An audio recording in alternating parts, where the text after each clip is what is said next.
Okay, so the other day I was at the pool and they were doing aqua aerobics, and I was like, I should be doing aqua aerobics, but I'm not. And they were playing just some, really old songs, and it reminded me of when my dad would play music around the house, and it was always kind of, oldies. It was always oldies. Yeah, because our parents were old. Yeah, they were. Not anymore though. Right. But they would Got some Benjamin it was Button never parents. like it was never like, I mean, this was like 1990 that I'm thinking, and they never were listening to Guns N' Roses or whatever. It was always old stuff for me. And so I thought it would be fun to go back and see how old some of those songs were, like how many years old they were when I was a kid. I'm going to say like early 90s. And I want to see what it would be like to play songs that were that old for my kids. Does that make sense? Like in the context of now, like what would be considered that distance of oldie at this point? Yeah, here it's that distance of oldie. I like that. It's like how cars have to be 25 years old to be an antique. So you can have, like a beat up Honda from 2000 at this point. Versus back in the day, it's like, oh yeah, I had an old Mustang and it actually looks cool versus, Are we getting to the heart of our problem from before about how some radio stations say 80s, 90s, and today? Because now it's just everything is oldies. Everything is oldies. And my dad could always pick out, that's a 1957 Chevrolet. Oh man, I know, that's impressive. Right. Well, and I think at the time they just did one car for the year. That's true. And so now it's not like true. It's a 1996. I'm not impressed anymore. Hyundai Tiburon. Right. Like, yeah, and it's just like when we were talking about TV. There's so many more TVs out there. Special edition crossover. Okay, so I have some. I have an idea about this. I think. Did you think of one like off the bat when you were doing that? Yeah. Okay. So I remember hearing, of course, the Beatles, 8 Days a Week. That was released in 1964. So in 1990, that would have been 26 years old. So 26 years ago? That's around the turn of the century. Yeah. Yeah, in 1999. So that's like me playing No Scrubs by TLC for my kids, right? Which is pretty similar in sound. Yeah, they're basically the same song. Yeah, and Beach Boys, Surfin' USA, 1963. That one was 27 years old at the time. And so that's like All My Life by Cassie and JoJo. I like that one. Yeah, and these things at the time felt so out of... not out of touch, that's not the right word. It just seems so far removed from my own life. It was like a prior world. Yeah, it's like watching Back to the Future, and he goes back into the 50s, and you're like, this is super different than the super futuristic 80s. Yeah, but like our parents were around then, or roughly, Yeah, last one on my list, Bobby Darin, Dream Lover. You know that one? No. I don't think I know that song. Shout out to all those Bobby Darin fans that are listening. Girl, to call my own, I want a dream lover, so I don't have to dream alone. I like it. 1959. Yeah, let's. You can go listen to that on your own. And so that's that was from 1959. So at that point, it would be 31 years old. That's the oldest one on my list, and that would be the equivalent of me playing 1994's "I Like to Move It, Move It" by Real to Real. There we go. Now we're talking about songs that stood the test of time. Yes. All right, what you got? Okay, so one that I thought of was it kind of took the time distortion thing a little bit differently. Okay, sure. So I'm going to try to go with this. I think I said on a prior episode at one point that my parents like to listen to old soundtracks a lot. Oh yeah. Old movie soundtracks, and just where we are with life, a lot of them were 80s movies, like Top Gun or Pretty Woman or something like this. Top Gun soundtrack's pretty good. It was my mother-son song at my wedding. Yeah, I'm not judging. It's very good stuff, but it was a thing. So if I was to say, as a kid, late elementary, early middle school, maybe the time that I'm reading an Animorphs book or something like that, if I'm listening to a banger song from one of those soundtracks in the mid 80s, that is only half as old as if I listened to the original "We're All in This Together" from High School Musical from now. Let me say that again. Okay, so as a kid, about 10 years ago, I was listening to a soundtrack. Now, about 20 years ago, I'd be listening to a soundtrack. So twice as long from now is High School Musical as just simply doing Top Gun as a kid. Oh my goodness. Zac Efron's still 17-ish, right? Something like that. Maybe 18. He might be 18 now. Yeah. But then he turned 17 again. Right. Now, I know that wasn't exactly the thing you were saying, but that was one that time distortion kind of freaked me out a little bit there. Yeah, that's like we're closer to the moon landing than the birth of the first Stegosaurus or whatever the... That's it. Yep. Another one. I sure hope so. Okay, Alex, you do one. I want to make sure I say this other one right that I had written down. Like, do I understand what I meant? Okay. So I was while y'all were talking this through, I was trying to do the math because my parents used to listen to things like Alabama and basically if it was a state or if it was a general region, Chicago, a lot of that. Kansas, Boston. Yeah, all of those location-based bands. That was a lot of it. And so I looked that up, and that was anywhere between like 20 to 25 years old whenever I was looking at it. And so 25, I'm trying to think of like, that was a lot of seminal films and film soundtracks. And so obviously My Heart Will Go On by Celine Dion. Nice. But that's wild to think about because how many people don't know that song these days? You know, even kids who weren't around and didn't watch Titanic, they know that song. Yeah, like it still permeates the culture a lot. Right. Mm-hmm. Versus, something else like we had a floppy disk that had some hokey game on it, and I'm sure we got it in a cereal box as well. And there was a deeply compressed version of "You're Still the One" by Shania Twain. Shania Twain. And so it was like,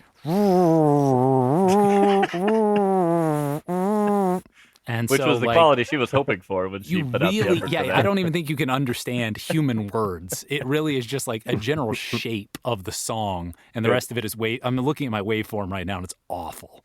But that's how it sounded. So I thought it was super cool. I was like, can I put this on my non-portable music player that I didn't have at that time? But if I had bought a cassette, that would have been not future-proofed. Yeah. Okay. Now, Still the One by Shania Twain is a special song to the show. I was trying to remember if that's what it was, Patrick. Was that what it was? Yeah. Okay. That's anyway. You'll hear about that in 4.5 years. Wow. Stay tuned. Yeah. Okay. So that'll pay off before you know it. Perfect.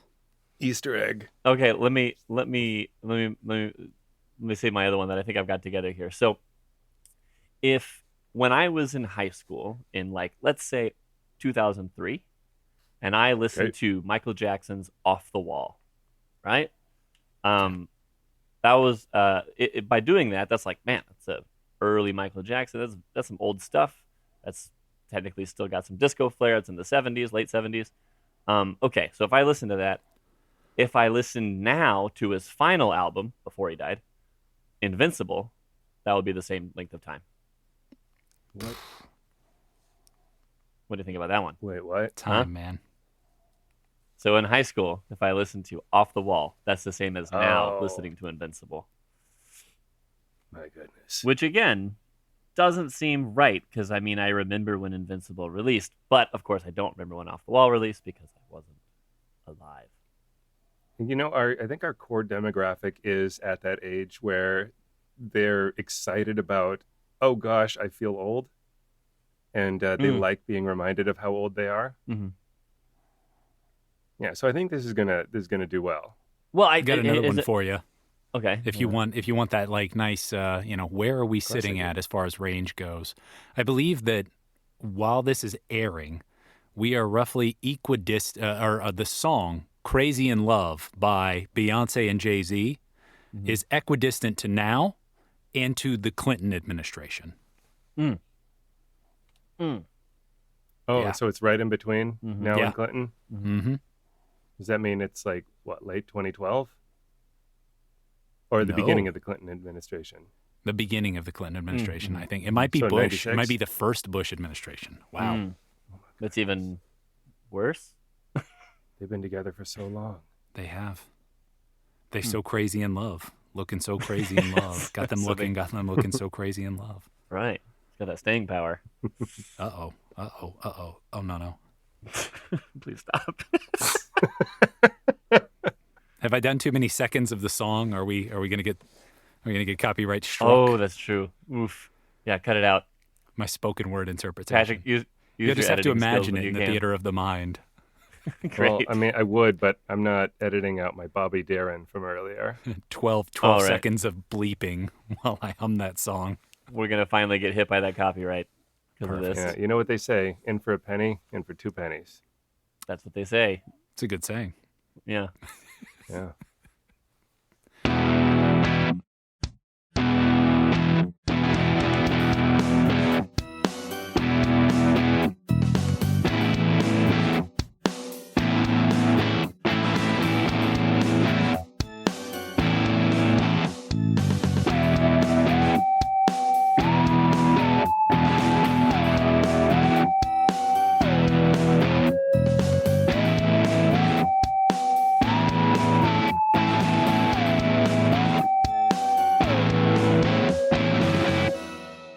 We at Animorphs 55, the podcast, would love to hear from you. You can email the show at animorphspodpeople@gmail.com. We also post links to other listening methods, our Blue Sky account, and links to friends of the show on our Linktree at linktree.com/Animorphs55, the podcast. Enjoy the show. Welcome to Animorphs 55. I'm one of your hosts, Zach. I'm another host, Patrick. And I'm a third host today, Alex. And I'm a guest, Daniel. Awesome. Yeah, today we got Daniel from Audiomorphs as we're hello. talking about Book 9, The Secret. That's a Cassie book. We can always talk about the covers. I know our running gag is we love these visual aids in an audio format. Daniel's the only other person who knows what it looks like, unfortunately. So Hey, you all have authentic books back there. definitely. I do like this cover. It's very woodsy, very Cassie to me, with the greens, the dark clouds, the flannel, everything about it screams it's a Cassie book to me. I will go ahead and read the back, although the tagline, "No place to run, no place to hide," is generic enough on its own. But there's something pretty weird going on in the woods behind Cassie's house, the place where Axe and Tobias call home. It seems the Yeerks have figured out one very important thing. Andalites cannot survive without a feeding ground. Visitor 3 knows the Andalite bandits don't feed where he does, so there can only be one other place. Now, Cassie, Marco, Jake, Rachel, Tobias, and Axe have to figure out a way to stop a bogus logging camp, because if Visitor 3 finds Axe in the woods, nothing will stop him from finding the Animorphs. Okay. I'd like to start right there. I would like to start with the sentence. Good as any. Visitor 3 knows that the Andalite bandits don't feed where he does, so there can only be one other place. Well, okay, so obviously they can't. We learned in Megamorphs 1 that they eat through their feet, right? Mm-hmm. And so he can't just go to like the playground and eat because people will panic because there's an Andalite there. So the woods, but The woods. is there only There's only 2 woods. It's also, if the feeding grounds are so limited, you'd think kind of off rip this would be his like first plan for finding the, book 2 is, let's go check the woods, guys. I know where Andalites eat, and it's not here. So let's go check that out. He waited till book 9 for some reason. Yeah. I guess Got a lot of things in the pipeline. I assume for Visitor 3, he's got plans on plans, but none of them are good. red tape, all these things. Right. at work. I look at my boss's calendar and it's like 90% meetings. I can only imagine what Visitor 3s look like. He's a busy man. That's very true. That's very true. But yeah, we do get started right away with the typical, let's tell you how we got these powers, what's going on this planet. I think at this point, we tend to our eyes glaze a little bit in the intro at this point, but I get why they do it each time. It makes sense. But this is the one where we start off typical shenanigans. Rachel and Cassie are trying to figure out why a science experiment with a rat won't work. A makeup science experiment. Those regular things that you have to do whenever they say, go do some extra homework. And by that, I mean design a college-level experiment, get a living creature, and make them do a particular set of things to get a desired outcome. That's, that's what I think of when I say this is a D student trying to get, to a passing grade. This is what I give them. Where did she get the rat? Valid question. Her pocket? It's not like the way they describe it doesn't sound like it's like the classroom pet or anything. She just has this rat, and she's like, "This is Courtney." She might. Okay, we keep the spare textbooks in the back of the room. They're right next to the giant bucket of rats. The bucket's hanging on the wall. Just avoid that. Go get your book, get your bag, whatever. Yeah. And why won't this rat follow? Why won't this rat follow the maze that I'm giving it to the cheese or whatever that I put at the end of it? Nuts. The only way to figure that out, obviously, as a true scientist, is to turn into a rat. And not just Cassie, Rachel too. They both have to be rats. Nobody can be watching. Right. Nope. And we have typical middle school boy shenanigans of just destroying a classroom. Just Someone's all up making destroying a solar system. Let's break it. Yeah. A little intense. I don't understand science, so I will take it apart. Yeah. But in the end, we do get our... Daniel, we've talked a bit about these transitions sometimes. Mm-hmm. Is, back at the barn, everything was A-okay. We made it. Yep. Oh, no, we're not going to the barn yet. They do their rat shenanigans for a while. The boys come, and then they decide the only way to escape is to run into the boys' pants. That's right. Got to go That's up the right. pant legs. That's right. Cartoon logic at full effect in this book. I mean, between this beginning and at the very end, lots of cartoon logic. She does note specifically, like, Courtney gets away, and she doesn't know where that rat went. So now there's just a rat. She's like, maybe just living in the walls of our school. I hope she's all right. And it's like, that's cool for everybody. Yeah, that's right. Yeah, Cassie, your makeup science project, you're missing a rat. You have to turn that rat back in. You think that's good for your grade? School issue. Yeah. I mean, what does she say? Cassie, where is the rat? I don't know. Okay. Library rules. Find me 5 cents a week and I'll return it. Yeah, I don't know where the rat is.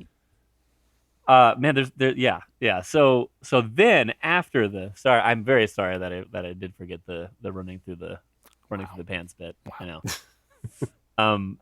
But they end up getting back and they're just kind of milling around and how do they find out about their next mission? It's Tobias, Axe, one of those two, I think, isn't it? I think so. Yeah. Oh, it's got to be one of the two that The live woodsy in the folk. woods. Right. Yeah. Yeah.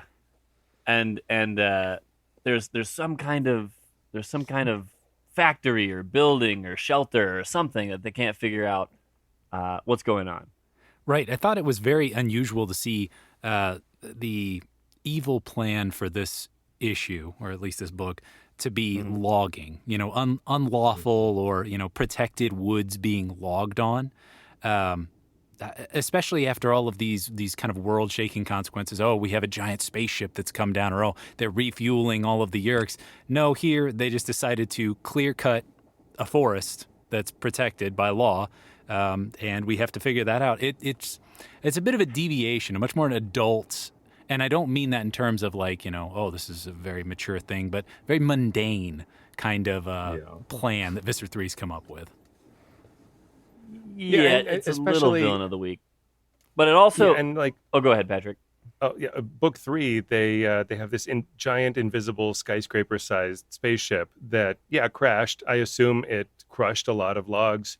You could just have that thing invisibly land over and over again and just crush the forest. Yeah, just crush it. Yeah, then you don't have to worry about conditions, right? I didn't cut any trees down. There is one aspect of this that I think another reason it feels like it deviates is most of these books, where there's actually a mission involved and not just them freaking out, is pretty space heavy lately, right? Like the Elemis book, and then trying to get the Kandrona, and then like they got set up and got pulled up to Visor One's ship, and or the Chapman talking on the hologram to Visor 3 in the basement. Like these kind of things are very alien and techie, and this one is more like, we're close to you now. I'm going to find you, and I'm going to get you. Even if I don't necessarily understand the premise of, well, it's not in this one place, so it's obviously in this only other place. But skipping that. Very vengeful. It's much more closer to home. Right. But without, missing a beat, we have to get Cassie's internal monologue about just kind of how things are going around the farm and her relationship with Rachel, too, where she, as all of the characters in the books do, is just overly enamored with not only how beautiful, but just how transcendently beautiful, divinely inspired beauty. Yes. And I'm sure as a kid, I'd be like, wow, that girl must be really pretty. It's a little odd reading it now as an adult and being like, please stop describing this child as so beautiful. It's a little... To me, yes. It's unsettling. I don't know if we were the target demographic, though. Well, it's just... No, we're not. It's a strange interjection that everyone feels the need to comment on again and again. But Cassie at least has talent for morphing that is in contrast to being really, really ridiculously good looking. So at least she's got that going for her. Yeah. I automatically There's more to heard it her in the life than voice. that. I think for most characters, it makes sense for me because Cassie is sort of Rachel's best friend, and so they're often compared because they're next to each other. Marco's your stereotypical teen boy who loves hot girls. Mm-hmm. Tobias has a crush on her. Jake's a little weird. Whenever Jake does it, I'm like, "Okay, buddy, let's pump the brakes a little bit." It's your cousin. Calm down. Yeah, It's a cousin. Yeah. Yeah, I'm with you. But they do. We do get a rare. Speaking of Marco, we do get a rare Marco Cassie pairing as they go venture out, which doesn't happen too much. Especially, it was an interesting bring up because only 2 books ago they were very. She was very upset that she had let Marco get taken by the leak. Right. So this is their first time, like really, well, that we see at least on screen, that they're hanging out together. But yeah, it is kind of a. You're right off the bat, given the what everyone tends to crap on Cassie books about, of like all the Animorphs hear, oh, a logging company, and they're all like, okay, great. Especially Marco is like, I don't care. And Cassie's like, but you should care. These are the reasons you should care. Everyone should care. And Cassie's like, have you not been watching Captain Planet? It's huge right now. It's a big deal right now. Don't you know? Get in on it. Yeah.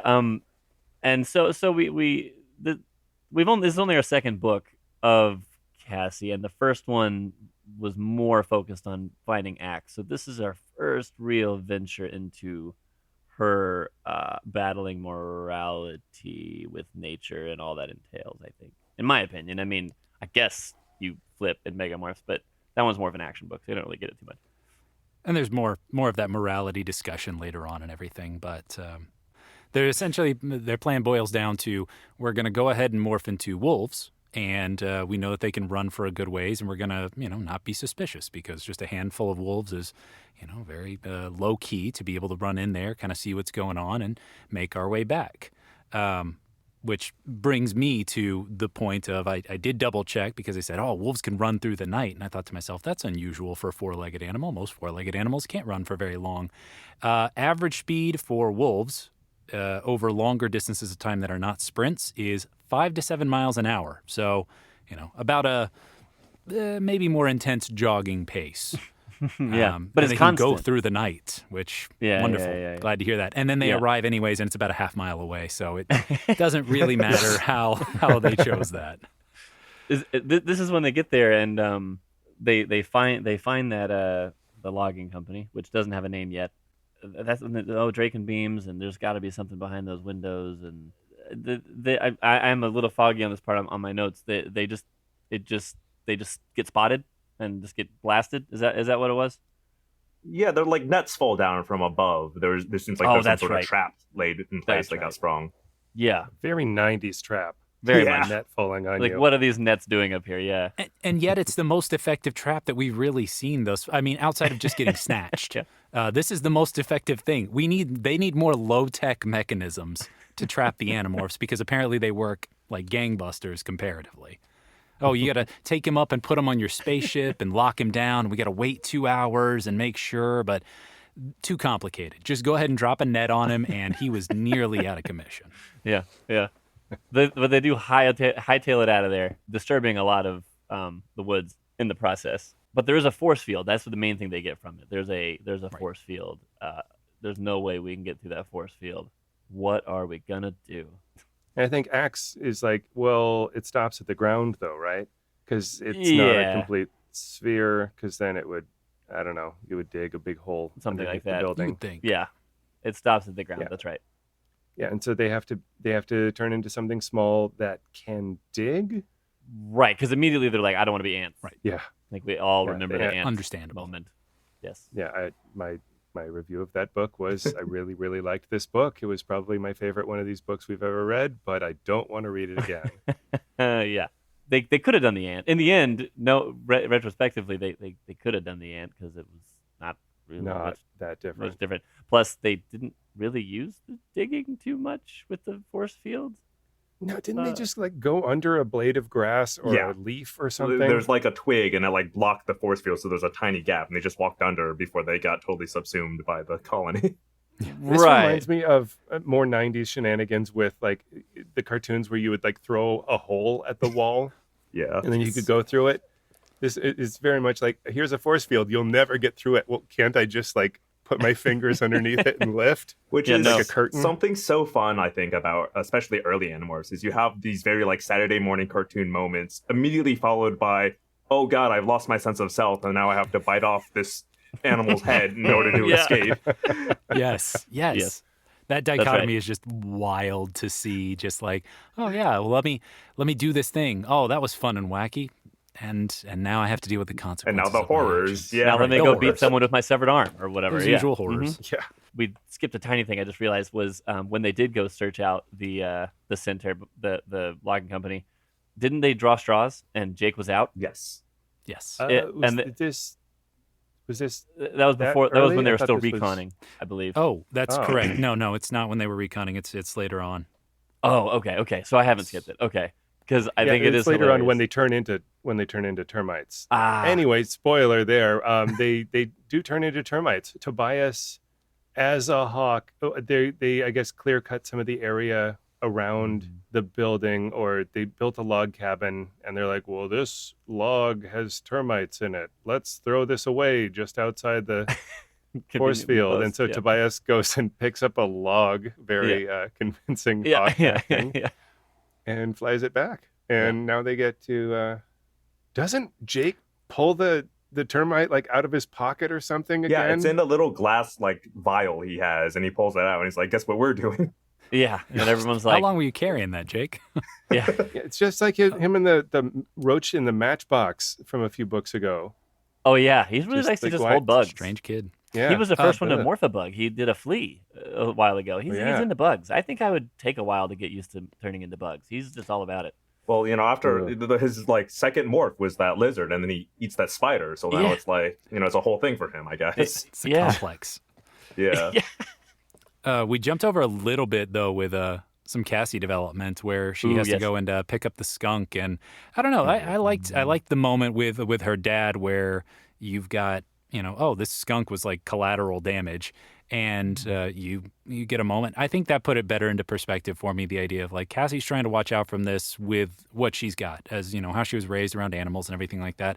And we've seen plenty of cases where, oh yeah, well there's an elephant traipsing through a hospital, and I'm sure some people got hurt as collateral damage. Firing Dracon beams everywhere. I'm sure somebody got injured similarly, but the Animorphs didn't see it. And so it is interesting to see a more compassionate side of one of the Animorphs as seeing the collateral damage of this is something that's very real, and it's something that I've got to make peace with. So I get Cassie's perspective there. I do. And she also brings up at some point later about like, I don't care when a Hork-Bajir gets hurt, but I care a lot when a human gets hurt or when a skunk gets hurt. What's that about? Tobias, please tell me. Tobias is like, hierarchy. what? Don't ask me. I go after their eyes in every single book. Yeah. And then they go to the mall. So we got to have the mall Gotta scene. go to the mall. Obviously. To get that, and that's usually the place you get termites. To Right. acquire. Yeah. Right. Your friend shows off his new termite collection over some pizza, some from nachos. the Radio Shack, you know. Bed Bath and 90s were a different time. Yeah. No one, no one gets it. No one understands this anymore. Well, and for no one understands, that's the wild part to me is that they're like, we gotta make sure that we throw off the Yeerks as far as them noticing what we're doing, as far as that's not normal teenager behavior. And I had to take a step back because I'm like, am I the old one at this point? Because teenager behavior is incomprehensible to me at this point. And when I was a teenager, obviously, you do this, you don't do this. That's how it is. But to an adult, even one that was controlled, even one that had access to all their memories, there's still so much that just would be. That's just kids being weird. And so the idea of like we have to dance around not being suspicious in the way that a group of people who doesn't understand what these people normally do would think is suspicious. So Yeah. Big brain This is time. the ultimate just act natural and you get weird. Yep. yes. So they do the termite thing. Jake draws short straw, so he's not going to termite with them. Wait, what do they do with them all? They get the termite and just like talk about how they don't know what to do, and then Jake's like, actually, I think the thing, and especially early on, is like we don't want to be seen as a group. We don't want anyone to be like, oh, those five are always hanging out together. So they have to like coincidentally meet. And where do you meet people? At the mall. Okay. Yeah. And I think it's so just a it's not weird foolproof to plan. carry a termite in a test tube at the mall. Mall Why are, stuff. why are those kids always hanging out with bugs in their pockets? That's very strange. But Kids. they do decide to morph the termites against all of their wills, basically. And then Jake does not. He goes wolf, I think, in the distance, and He's a distraction because I think Oh, you would that's right. maybe termites are big enough to see like a line of 5 termites walking around if you're on patrol. But if you see a wolf, you're doing going to focus on that. distraction things. But I remember them specifically saying, "Oh gosh, can we do anything without Jake? Like, oh, that's weird. I guess we could do that." And we talked about how the one that Jake was taken out of commission for the whole book was probably the most well-oiled machine the Animorphs have been so far. They're just unwilling to accept it. They're at their best. So they do termite under the force field, and then we get 2 chapters where I actually like paused before this started because I was like, I'm not ready for this at this moment. Then I picked it up the next day, I think, because I knew it was coming. How was your first experience, Alex? I've got a little bit of biology background, and so I was like, oh, okay, so like they're following along with this. They're not really looking to see things. It's not the conventional animal experience of I'm autonomous. But when they said, oh, it definitely can't be ants, I'm worried about ants. I was like, I don't know if termites are too much better. It's very much a hive mind kind of thing. And so all of the pheromones and, oh, I ate some of this that a minute ago I was repulsed by, but now I've got more instructions from the queen and like how the hive's feeling and such. It was actually really cool. It was cool to see that they didn't just take a generic, I'm a bug and I do bug things, very much according to what a colony of termites would probably do. Okay, yeah, it super gross for me though. It's still bugs. I mean, I think in the end, right, I think the whole premise of this series was Kay Applegate was like, I want everyone to know about animals. And then her husband and or friends was like, you need to have another piece to it. Let's throw some aliens in, right? So, like, I think they're trying to really drive home a lot of these. And this is also the era of edutainment, everyone's trying to like prove that they've got like educational value to their stuff. Yeah, you get into schools by being, I could justify that as educational. That's right. Yeah. If you're gonna make 54 books, that's a lot of shelf space. you gotta do a good job. And some paper, absolutely. Yeah, Scholastic's like, I didn't necessarily sign up for the PTSD and war crimes, but whatever. Okay, fine, I guess. So they are termites, and the way they write it is pretty awesome. About like that, you very much lose that sense of self. Very sudden. It's like when they cross the force field, they lose it entirely, and then they even become aware of it. And they're like, I still can't stop doing these gross things. I mean, there's a point where Cassie's like, I'm scared because if I can't stop this, I can't get out of here to demorph, and I'm just going to be doing this forever. Well, however long a term I live. A couple months. Yeah. Pretty disturbing stuff. And then Cassie commits her, fifth genocide?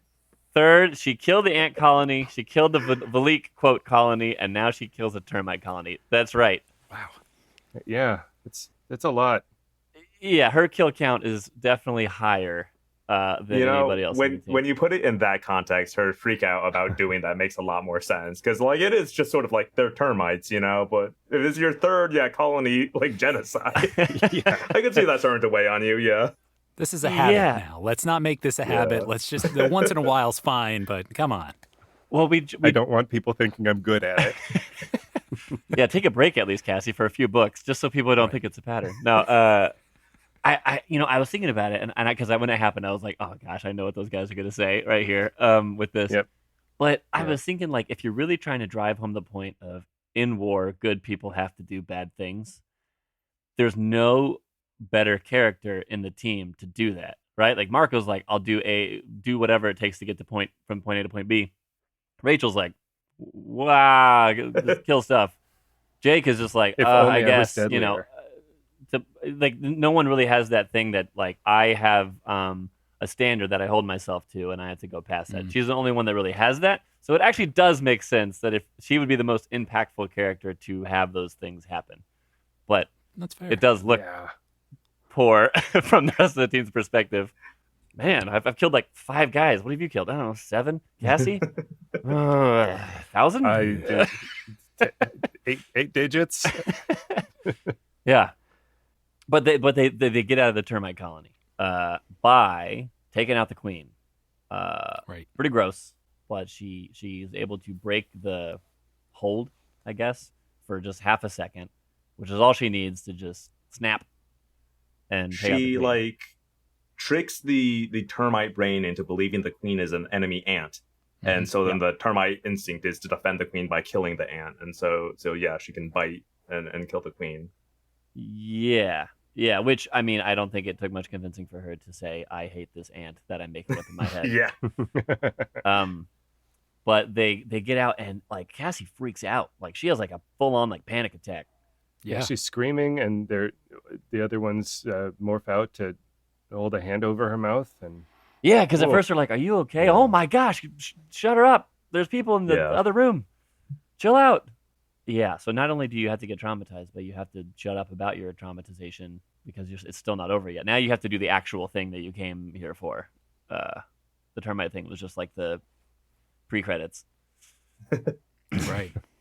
You got all this other job to do, including making your computer remotely available from Marco's dad's computer, I think is where it goes. I think so. Which seems to be the move. Way to... That essentially it's just, hey, we need to make sure that this has a, externally available port. Great, we plugged in an Ethernet cable. Or back in the day, it would have been RJ45. The modem's hooked in, we're good. I can get to anything. That's what the Yeerks use too. So we're okay. Yeah. It's old They say universal cable, universal connection. It's literally the universe. Yeah. Exactly. So. And then they do kind of they just kind of say, I don't know, screw this, turn into wolves and just bail, right? And I do like that she even said, like, we got lucky. I don't know, like there was 2 people on patrol, they missed us.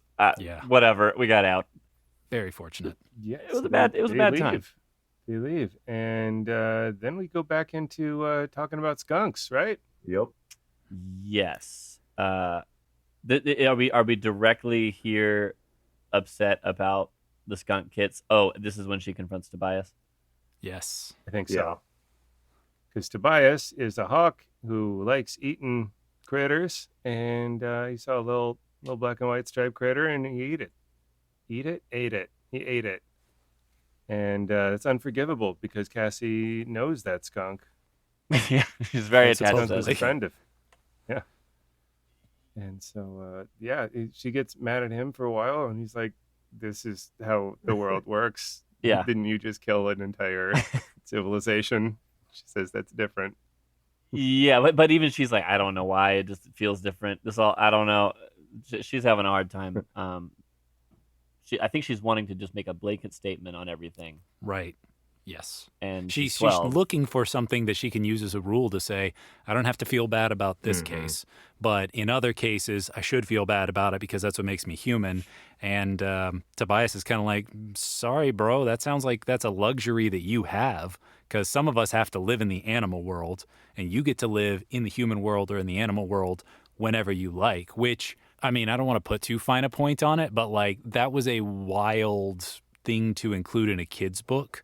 Or a young adult book, at least, because you're asking someone to confront the idea of, are humans inherently better than animals? And if they aren't, then what makes us, more worthwhile? What makes us, more worthy of respect than animals? And that's a good point to include. And it wasn't a heavy-handed way to do it. It was just a reasonable argument to lay out for it. It also, Applegate doesn't come away with like, and the lesson is that we are all just animals, or we are better than animals. It's just a moral quandary that's presented through Cassie, and then Cassie grapples with it and doesn't really come to a solid conclusion. Just like, yeah, life is really complicated. I don't know. Yeah, this whole time I was just like, I like nature, animals are cool, and then, oh my gosh, like there's actually a lot to this that I'm suddenly confronted with very quickly. Yeah, it's pretty great. Yeah, all the skunk stuff. I Cassie shaming Tobias about it, and then guilting the rest of the Animorphs into babysitting these baby skunks.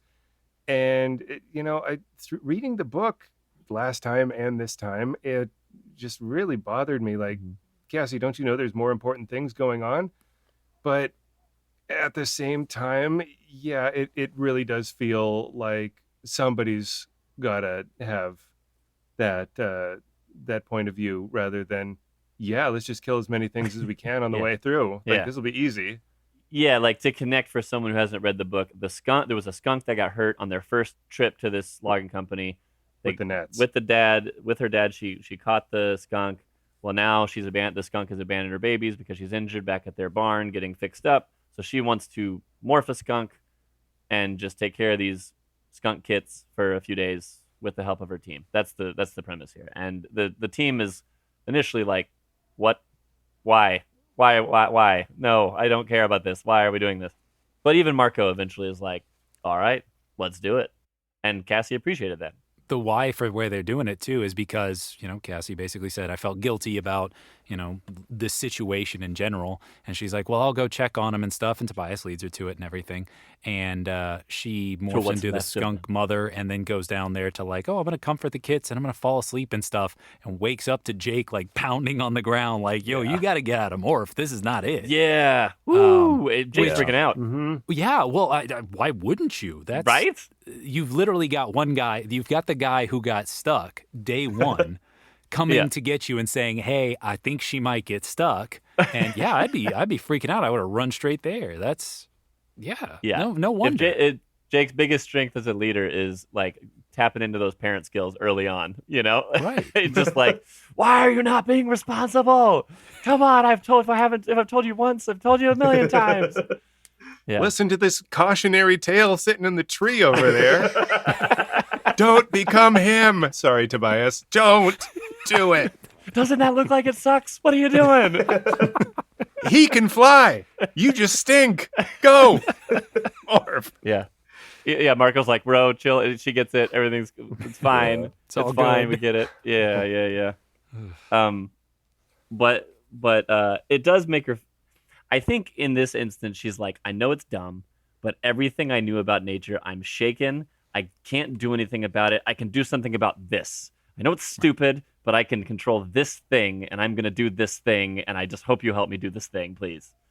Yeah, there's a moment that I really liked where there's an exchange between Cassie and Jake, where Cassie's like at her most nihilistic, and she's like, we're all animals, it's kill or be killed. The predators take the prey, and Yeerks are just animals too. They're just doing what animals do. So like, are they even wrong to be doing that? Yeah. And Jake's like, oh yeah, that's super cool, man. We're all animals, and that's why my brother's infested. Why don't you go and let him know that that's fine, because it's humans' turn to get hammered. And I thought that was like just such a great exchange, because it is very easy to get into this like weird philosophical nihilistic place where it's like, oh, nothing matters because we're all just animals living in the dirt or whatever. And it's like, no, these are people we know and love and care for and don't want that to happen to.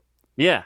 We're not just a bunch of termites. Like there's we have a lot more to it than that. Yeah. And it would feel thinner if it wasn't. Again, I keep harping on it because it really did stick with me here. But like, if it wasn't Cassie, this wouldn't feel like it had weight because she's the bleeding heart of the group, and everybody, all these animals matter and such. And so for her to be this shaken is much more meaningful than like if Jake was like, "Whoa, I realize that everybody's a person, man." It's like, yeah, we get it. All right, come on, go do your thing, Jake.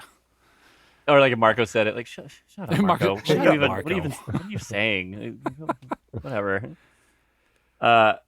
All right, so then they're like, all right, what do we got to do next with this thing? Okay, and they find out through a little more spying. The computer hack. They've hacked the computer, so now they can dig through the files. Mm-hmm. That's right. and determine that the Yeerks are actually going through a little bit of the process of we have to have a committee vote for us to chop down a national forest or whatever it is. Which the idea of chopping down a national forest, like those are very large, but it'd be pretty whatever. Okay, so one person definitely said no. The other person said yes, and so obviously they're a controller because no sane person would say yes to that, even someone who doesn't care about this kind of stuff. You think? I mean, am I too optimistic in this day and age? Yeah, I don't. Maybe I'm too optimistic. No, but to the kids, I'm like, surely they have to be a controller. Right. Well, I mean, they never actually confirmed it, right? So watch later. They're like, oh, that guy never was a controller. He was just a jerk. He was just in the lumber lobby. Just had his number. Exactly. The He's just got a lot of stock in this lumber. The book in which the Animorphs discover lobbying. Oh my gosh. And then there's like the third guy. They invited him, Farron. I don't know exactly. Something like that. Sure, yeah. They've invited him. Obviously, they're gonna infest him and have him say, "Yep, cut away. We got to save this guy when he shows up in a few days." Oh, what is it? In an hour? Oh, crap. Okay, let's go. Once again, we have no plan. Here we go. YOLO, I guess. Kids will say YOLO, right?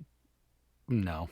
We decide that we're going to go ahead and kidnap Farron instead because, if he's not there to vote, he can't potentially vote yes, and he can't be infested. So that's a win-win. So we're going to go ahead and tack on, kidnapping to our, murder ethical dilemmas for this book.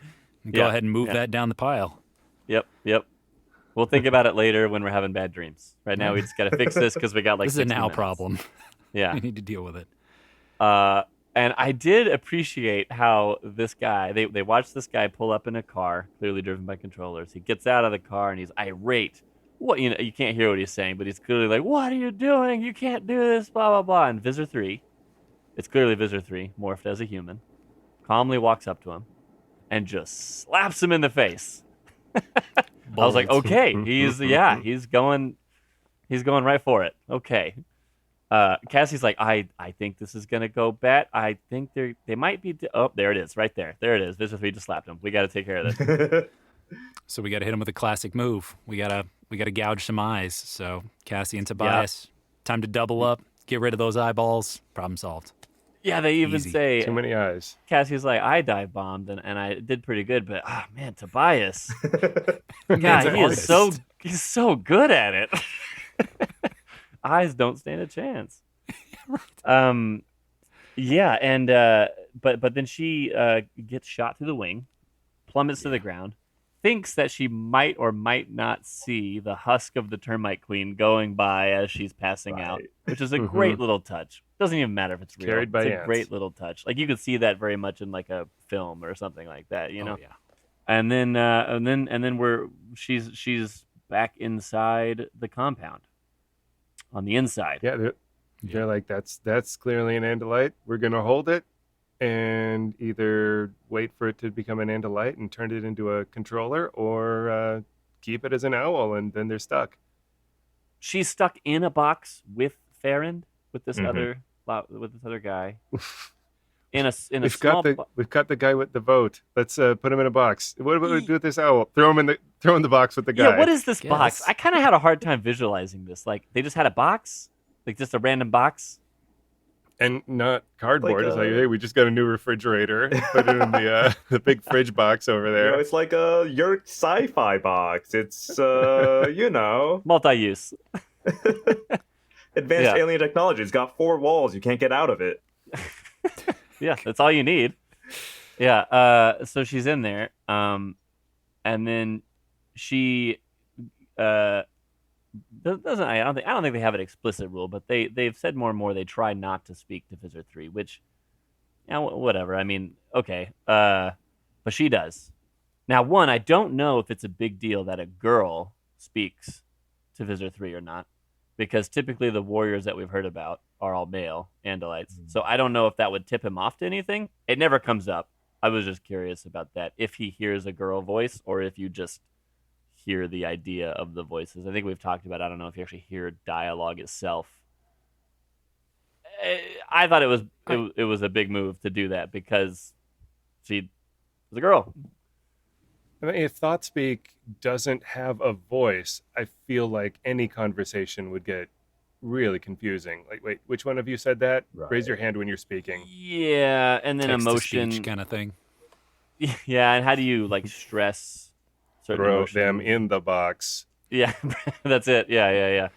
So I will say, yeah. Visser 3 and his host body are probably uniquely situated to believe in female Andalite warriors from something further down the line. That's true. I guess. Yeah, I guess from but Cassie doesn't know that, right? No, it's just, it's a little LMS look, I guess. Visser 3's like, nope, that checks out. From my experience. I could see this. Yeah, that's true. So then he wouldn't even think a second thought about it. That's a good point. Visser 3 seems like an equal opportunity hater. He's dyed in the wool, and he's like, I don't really care what you are, just I hate you. I hate you so much. Yeah. And this is just like the Andalite or Animorphs thinking, here, let me feed you a dinner, Tobias. Here's mashed potatoes and green beans and a hamburger. Like, hawks don't eat that because we haven't bothered to learn about hawks. Well, we haven't bothered to ask Axe if there's girl Andalites. Yeah, we didn't know how he ate. We don't know how the rest of the stuff works. Only heard It's mysterious. I'm not supposed to tell you if there's girl Andalites. So she's in this box and she speaks to Visor 3 and says, "I'll kill the human in here." Mm-hmm. And he thinks, "Oh, crap, we can't have that." I mean, you could acquire the guy and morph him and then vote as him. Go for his eyes. Whatever, I guess. He needs to be alive to be acquired, I think. So it's still a double bind if he hasn't done it yet. Yeah. Okay. So she turns into a skunk. He kind of looks at her, like half passed out, and he's like, oh, whatever. They're both crammed in this box. They're both crammed in this box. She's an owl. She gets girl-sized. Yeah, and then shrinks back to a skunk. Yeah. Just like you're the logger guy. You wake up in a box. Oh no, I'm in a box. Oh no, there's an owl in this box. Oh no, she turned into a girl. Oh no, she turned into a skunk. What's happening? Visor 3 slapped him very hard. Yeah. I must be concussed. I hope so, at least. Yeah. So he gets they open the box and she looks up as a skunk and they're all like, I imagine like end of Avengers when they're all like pointing weapons at Loki on the ground, Imagine that, and then it's like, wait, you're just a skunk. I don't care about this. Ha ha ha! What a fierce beast you've turned into, or whatever he says. And so they roll their heads back and laugh for like 30 seconds. Mm-hmm. While Cassie's describing the skunk like it's the Honey Badger skit from YouTube like 20 years ago. Yeah. And she's like, I'm not afraid of anything. And it's the worst thing in the world for these Yeerks. The first time that this happened, because she did show this spray earlier in the book. She accidentally sprayed Jake's dog. Oh, yeah. When they were out on a walk. And Axe has a great line. I can't remember exactly word for word, but it's something like, I feel like I am becoming deranged. I might run off in panic, he said calmly, or something like that. Yeah. And so you kind of get that sense here with the Hork-Bajir. They're like, this is awful. This is awful. And then they start freaking out. And then they're like, nope, I'm out. And they just bolt. Even Visor 3 is like, this is terrible. I think there's a point right before she sprays where one of the human controllers is like, Visor, my host has some memories regarding this animal. And he's like, shut up, I'm gloating right now. Yeah, don't interrupt me. Did I ask you to speak? No. Yeah. Too busy twirling my mustache in victory. Yeah. Yes. Thanks, Visor. And yeah, it's awful smell. Awful smell. I mean, you drive over one on. Have any of you been like near like pure skunk or just like driving on the highway? Just highway skunk for me. Highway skunk. I've Me been, too. Alex, I've been near fresh skunk spray, and it is that it's much pretty worse? heinous. But think about it just like when you get it in your car and it's just like on the wind. It's like that, but like 10 times more concentrated up close. So I wouldn't say it's like repulsively disgusting. There's plenty of other smells that are, but it is saturating. Like you keep smelling it. You usually go nose blind when you smell something for a while. It doesn't really go away. Yeah. Okay. Whoa. All right. So they hate it a lot. They hate it. And so the inside of the force field stinks to high heaven, and then outside of the force field, the rest of the Animorphs have, I guess, they're wolves driving construction equipment, which is just great. And they're like slamming bulldozers into the force field, and they're like, "You let this force field down, I'm gonna run over everything in there." And he's like, "But it stinks in here. You go away, Andalites, go away. Yeah. It stinks."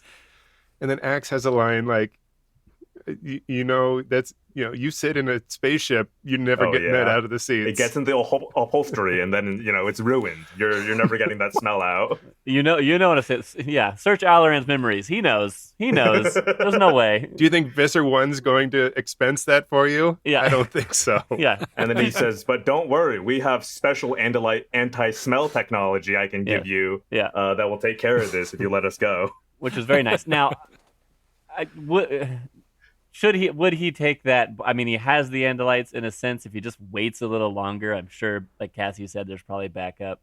The smell is so bad that he is willing to give up his victory here, his potential victory here. But they do. They just get away. Like, okay, and we left, and then we kind of tie a bow on this, I think. Yeah, they basically hold him hostage and say, well, it stinks in there, but you take the man in the box and take him to the closest hospital. And then once we were sure he was safe, I don't know how they would have guaranteed that. Checking He's things. like, he's in a truck. This guy's not a controller who's driving him, I promise. Yeah. Okay, it's good enough for me. Looks good. Yeah, and so they leave. Yes. Like, leave that guy alone, and as soon as we know he's safe, we'll give you this magical elixir, and also shut down your logging stuff. Did they say shut down your logging stuff? I mean, well, they can't log now because the guy who's not a controller says no. Yeah, I guess I keep forgetting that because it just seems like you could just do it anyway. But it's one of those games where they've stopped it this time, but really he should just try again. That's exactly what I'm thinking there. Yeah. It's not going to be another good book. You can't write the same book twice. So the Dapson Lumber Company is no more. Dapson being Axe's like, haha. It's like a Yeerk dirty word or something. Yeah, like a potty word or something. Yeah. Which is funny. It's funny a little bit. And so they're like, all right, let's go see how Visor 3's doing with this smell. And everyone's like, they've dug basically a mini Yeerk pool in the ground, except instead of dumping sludge in it, they dump grape juice in it instead of tomato juice. That was pretty good. As you were led to believe. Button. Yeah.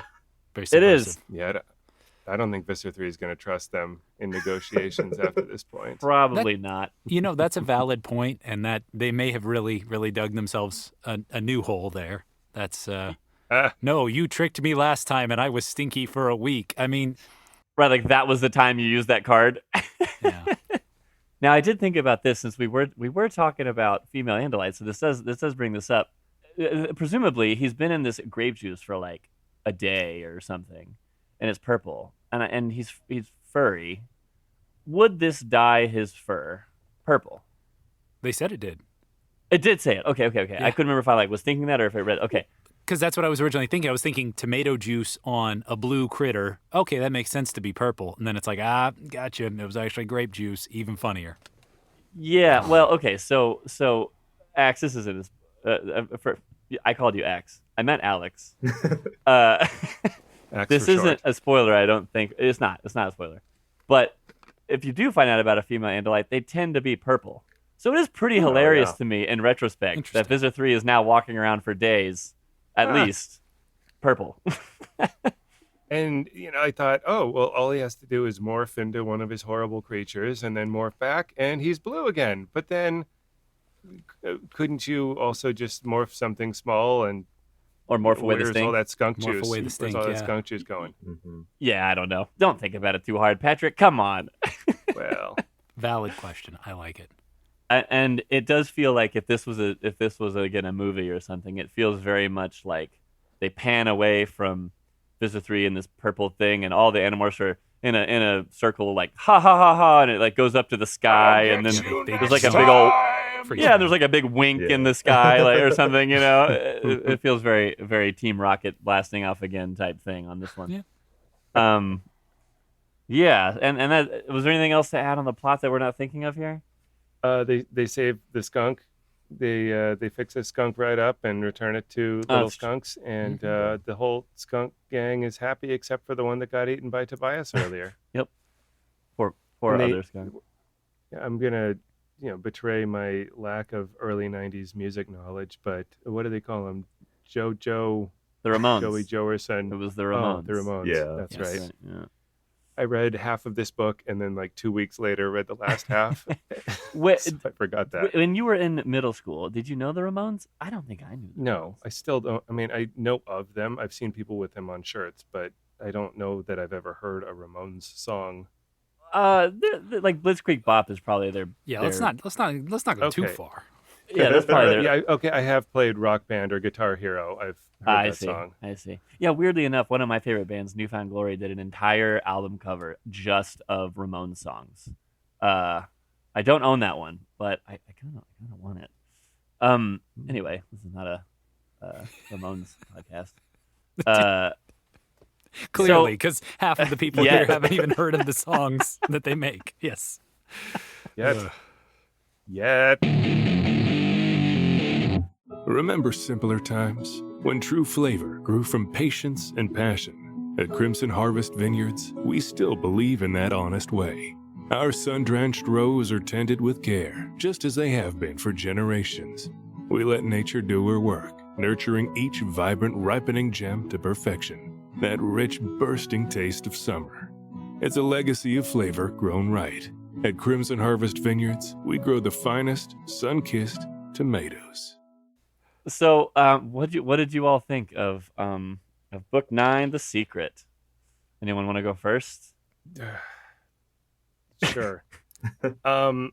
So, the first time we read through this series, we point back at this book as it's the skunk book, where a very clear image of Visser 3 being a mustache twirling villain, yelling at them about grape juice at the end. And it's just a silly book in comparison. And I know heavy stuff happens, but I don't know. It felt like Cassie's just like ruining things. One, maybe not bad decision, but just inconvenient decision after another.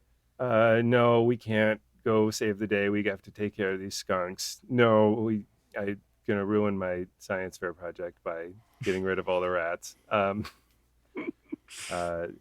It just, the skunks. And then the worst part is the cover is her turning into a wolf.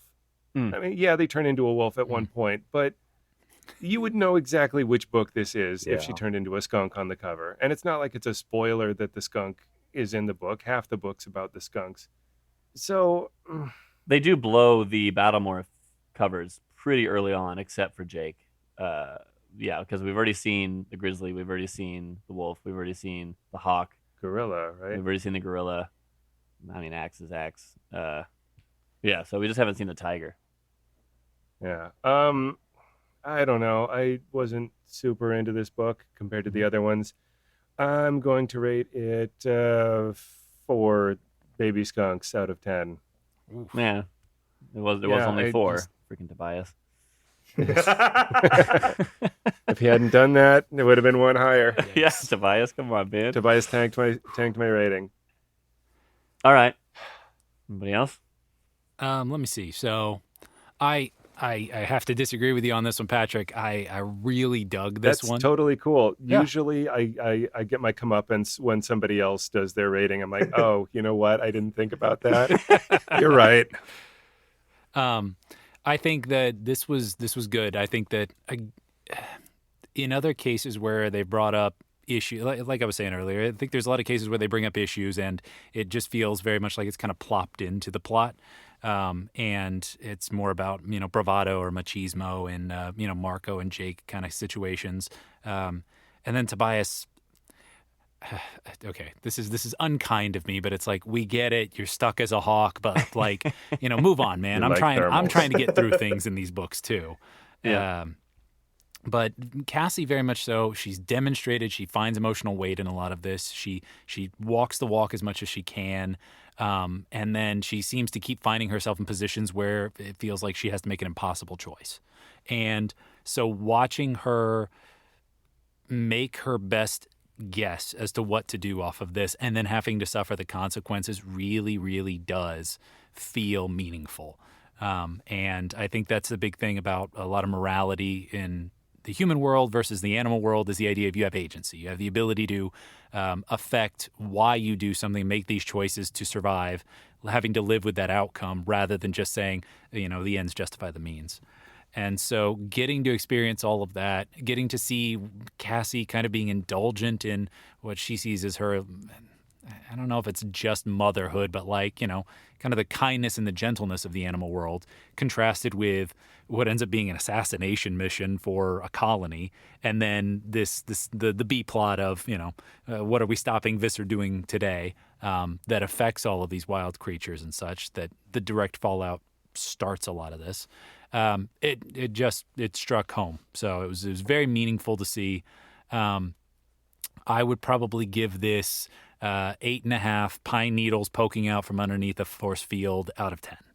So very common ranking. Yeah. Yes. I feel like you liked the other Cassie book too, right? I did. I feel like Cassie is very much so somebody who feels regularly guilty about everything and never feels like she can do the right thing, and that really resonates with me. That was just my upbringing, so it's great. Yeah. And this time, I think it probably helped that it didn't, because I do remember in that the message there was.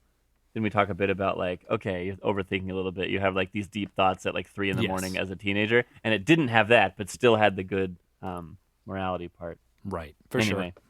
Yeah. Daniel, you got any thoughts? Yeah, I'm a Cassie stan. I think she's one of the best characters in the series, and for a lot of the reasons Alex says, because she operates as the moral center of the group, she's allowed to get these really interesting moral storylines where she has to grapple with their actions versus what she feels is right. I like this book in the larger context of Cassie's bigger arc throughout the series. I think that this is actually introducing a lot of those things that are kind of come to fruition further down the line. This book, as just this book, though, is it's all right. It's got some fun moments. It has some fun moral stuff. I think there are other ones in the series that do both those elements better. So I'd give it probably 6 dead termite queens out of 10. Gosh, can you imagine if she killed 6 dead? 6 termite man. queens. She would scream so much. I almost said if she killed 6 dead termite queens, but I don't think you really have to kill dead Double ones. dead. Unless they're zombies. Yeah, this is so interesting, right? So the first time I ever read this book, I was probably 12 or something, and now I'm reading it way later. And I think I fell in a lot of people in middle school, high school, reading it were like, "Gosh, Cassie is so frustrating." Not necessarily annoying or bad or stupid, just frustrating. And the farther I get away from that, I when I'm reading it this time. I still, for a long time, was not... Cassie would not be at the top of my list. I don't think she'd be at the bottom of my list, but she's not at the top of my list. And I think she's climbing more than I remember, and it's weirding me out because I've never been a Cassie person necessarily. I was always like looking for the comments that would agree with me about Cassie. Be like, yeah, what he said. Yeah, Cassie sucks because of this thing that she did. And in this one, it's just such a Cassie book. I don't necessarily like the premise, which is like a big fault of it's not at this field, so it has to be at this field. Okay, there's a lot of fields out there, guys.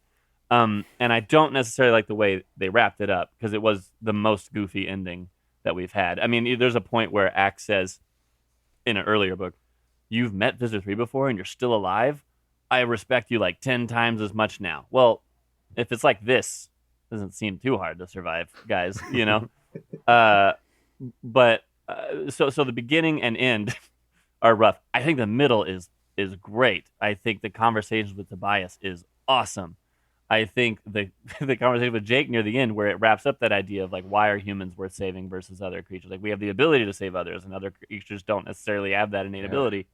I also like that Jake was like, "Oh gosh, I was just seeing if you're okay. Why are we talking about this?" That was pretty great. Very much like can it be anywhere else? On brand. I also like even subtle things. Like, we've had the morphing description kind of be copy pasted in a lot of these books, and when I think back on it, I think like Rachel's probably, for example, has like the quickest and most generic descriptions of morphing. And in this one, I found Cassie's to be more detailed and actually written differently and more appreciative, which would make sense because Cassie's the skilled morpher.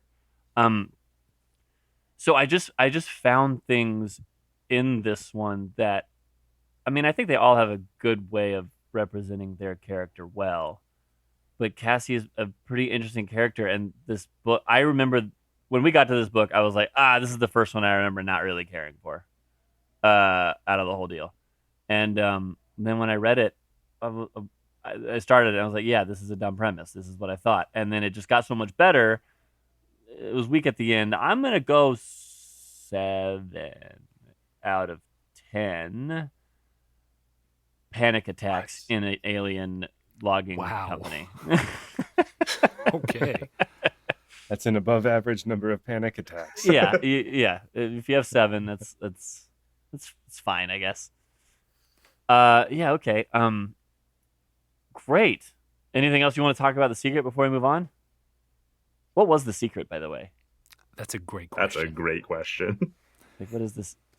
The secret logging company that's super loud and cutting down everything? It wasn't a secret logging operation. They were clearly just going about it without getting all their permits in line first. That's not a secret. There's a secret stash of skunk kits. Well, it was the secret spirit of the forest that manifested itself in front of Ferran to warn him that that's right. Logging is bad. That's right. Yes.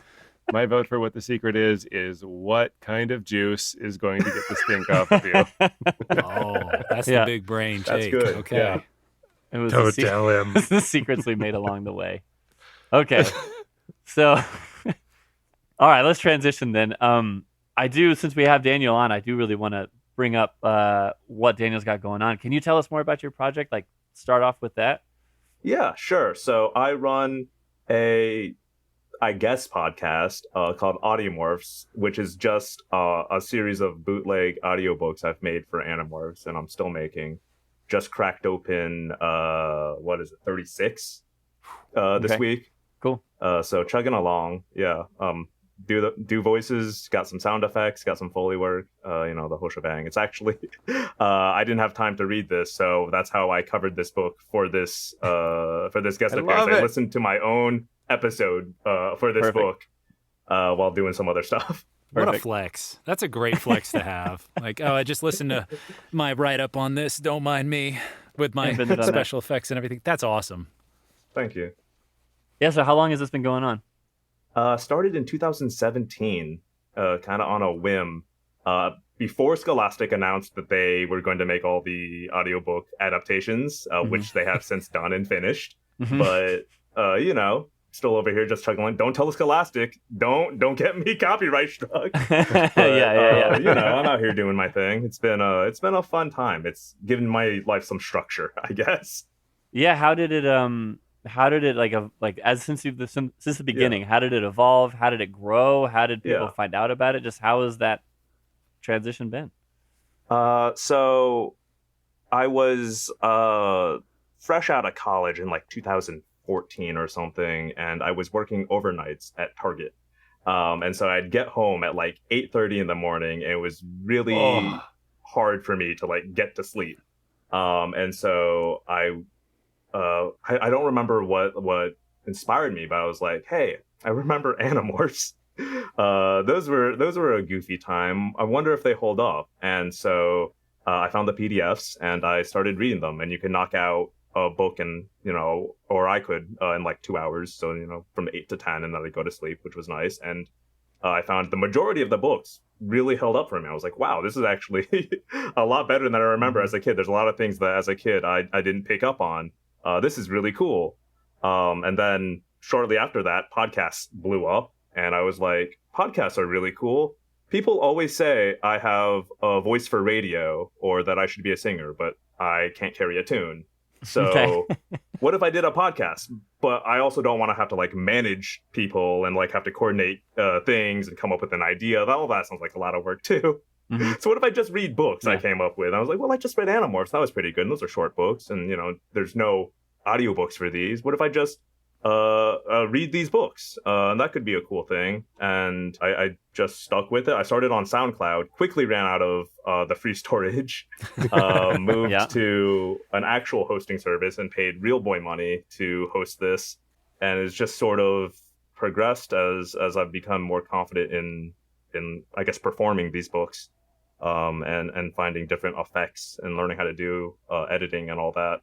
I've never really promoted it super hard. I've been on like a podcast here or there with a friend or someone online and been like, oh yeah, and also I do this stuff.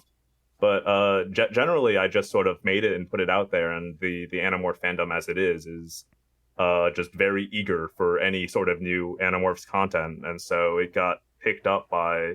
There's like an Animorphs podcast aggregator that like put me on their website. There was a guy who was like promoting me on Reddit, being like, hey, this guy's doing these audiobooks, they're great. Nice. Yeah. And so here we are. Yeah, why do you think this series has lasted? Like, we're really far past when it ended now. Right. Why do you think it's... I still talk about it. I mean, here we are doing this. Why is this thing lasting so... It's got such staying power.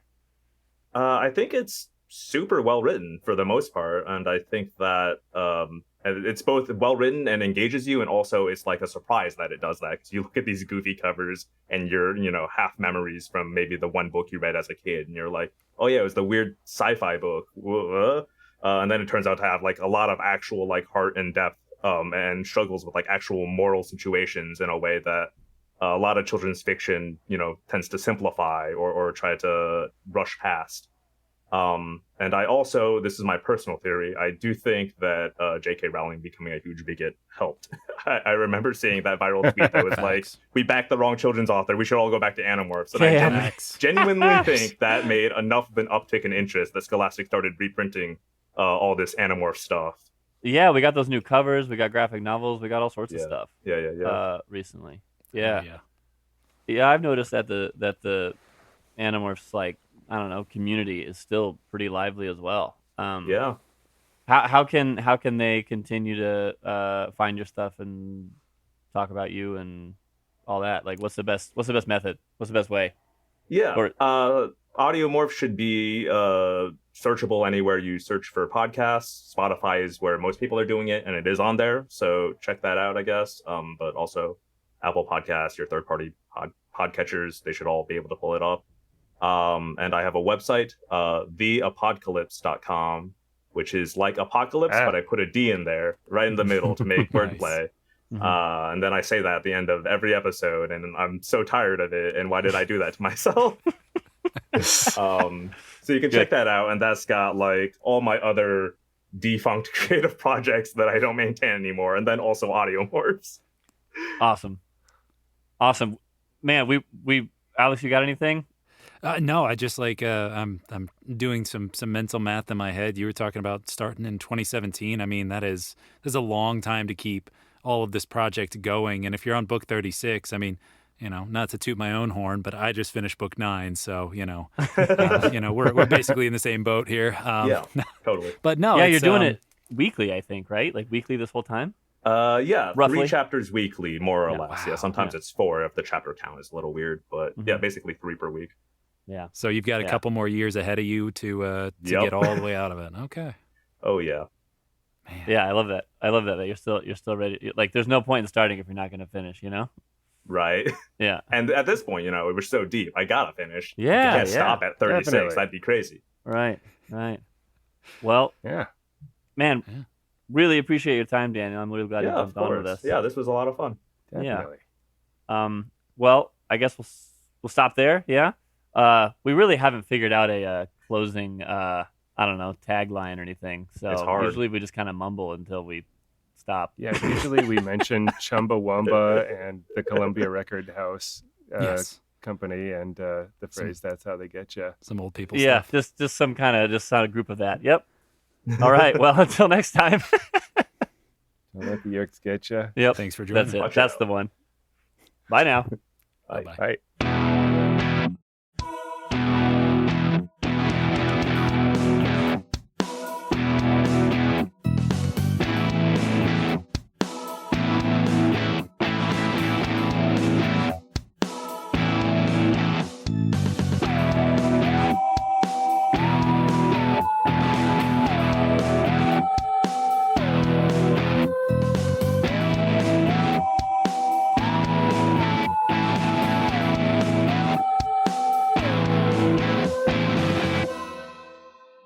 Animorphs 55, the podcast, is a fan-driven, nostalgic podcast created by Zach Hurdle, Patrick Viersba, and Alex Holton. But don't tell the Yeerks. Theme music provided by Neko Boy. Podcast artwork by Rachel Hurdle. Episodes edited by Patrick Viersba. Based on the 90s sci-fi kids series written by K.A. Applegate, Michael Grant, and other contributing authors. To contact the show, email animorphspodpeople@gmail.com. We'd love to hear from you. And opinions expressed by our guests do not necessarily reflect the views of the Animorphs 55 the podcast crew.